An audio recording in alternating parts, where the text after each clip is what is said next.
Saudara-saudari yang dikasihi Tuhan, salam jumpa lagi dalam Inspirasi Rohani edisi hari ini, Senin 28 Maret 2022, pekan keempat Prapaskah.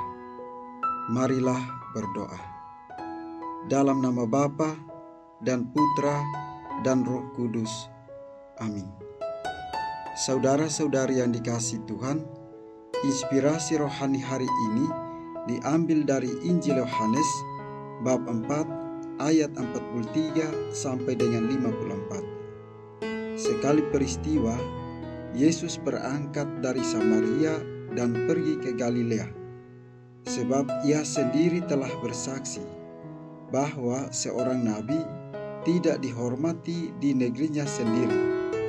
Setelah Yesus tiba di Galilea, orang-orang Galilea pun menyambut dia, karena mereka telah melihat segala sesuatu yang dikerjakan Yesus di Yerusalem pada pesta itu, sebab mereka sendiri pun turut ke pesta itu. Maka Yesus kembali lagi ke Kana di Galilea, di mana ia membuat air menjadi anggur. Dan di Kapernaum ada seorang pegawai istana yang anaknya sedang sakit. Ketika pegawai itu mendengar bahwa Yesus telah datang dari Yudea ke Galilea, pergilah ia kepadanya, lalu meminta supaya Yesus datang dan menyembuhkan anaknya, sebab anaknya itu hampir mati. Maka kata Yesus kepadanya, "Jika kamu tidak melihat tanda dan mujizat, kamu tidak percaya." Pegawai istana itu berkata kepadanya, "Tuhan, datanglah sebelum anakku mati." Kata Yesus kepadanya, "Pergilah, anakmu hidup." Orang itu percaya akan perkataan yang dikatakan Yesus kepadanya, lalu pergi. Ketika ia masih di tengah jalan, hamba-hambanya telah datang kepadanya dengan kabar bahwa anaknya hidup. Ia bertanya kepada mereka, "Pukul berapa anak itu mulai sembuh?" Jawab mereka, "Kemarin siang pukul 1 demamnya hilang." Maka teringatlah ayah itu bahwa pada saat itulah Yesus berkata kepadanya, "Anakmu hidup." Lalu ia pun percaya, ia dan seluruh keluarganya. Dan itulah tanda kedua yang dibuat Yesus ketika ia pulang dari Yudea ke Galilea. Demikianlah sabda Tuhan. Saudara-saudari yang dikasihi Tuhan, orang tua mana yang tidak was-was kalau mendengar anaknya sakit? Apalagi sakit anaknya itu agak parah. Bahkan dikatakan dalam Injil hari ini, anaknya itu hampir mati. Orang tua yang tahu bahwa anaknya sakit dan mencintai anaknya tentu akan segera berusaha semaksimal mungkin dan dengan segala kemampuannya berusaha agar anaknya sembuh. Pegawai istana yang dikisahkan di perikop hari ini mencari Yesus. Ketika bertemu, ia mengajukan permohonan demikian kepada Yesus, "Tuhan, datanglah sebelum anakku mati." Saudara-saudari yang dikasihi Tuhan, kata "datanglah" merupakan suatu permohonan atau ajakan, suatu permohonan kepada Tuhan agar anaknya disembuhkan.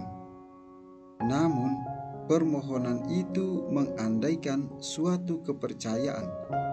Tanpa iman, tanpa kepercayaan, tentu tidak terjadi mujizat kesembuhan. Kiranya hal ini juga sama bila para pasien yang ada di rumah sakit itu tidak percaya atau tidak yakin pada dokter yang merawatnya.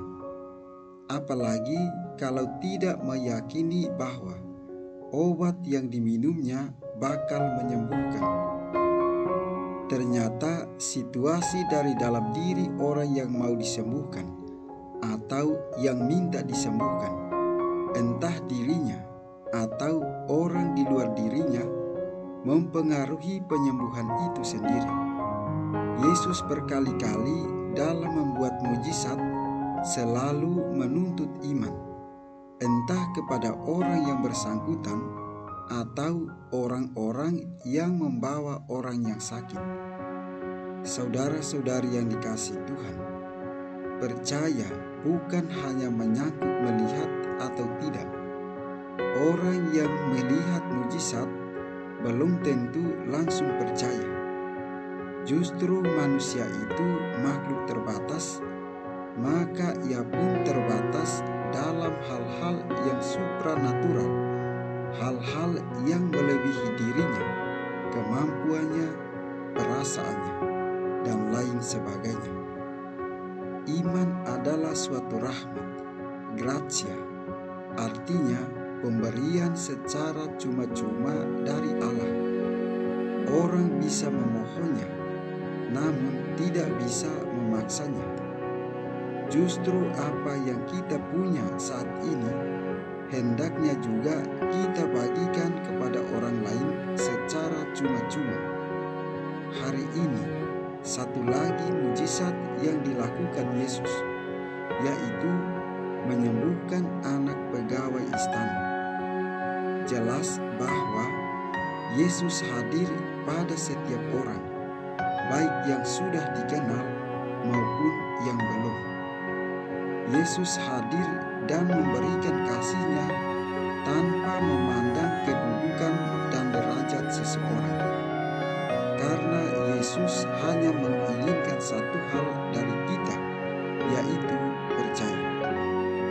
Saudara-saudari yang dikasihi Tuhan, dalam hidup harian kita, tentunya kita pernah meragukan orang yang kita anggap biasa-biasa saja.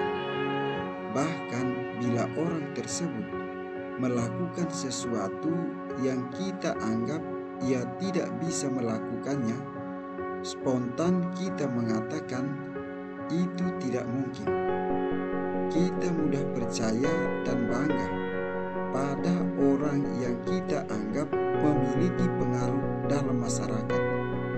Kita lupa bahwa banyak orang yang bisa melakukan hal-hal yang luar biasa bila diberi kesempatan atau kepercayaan.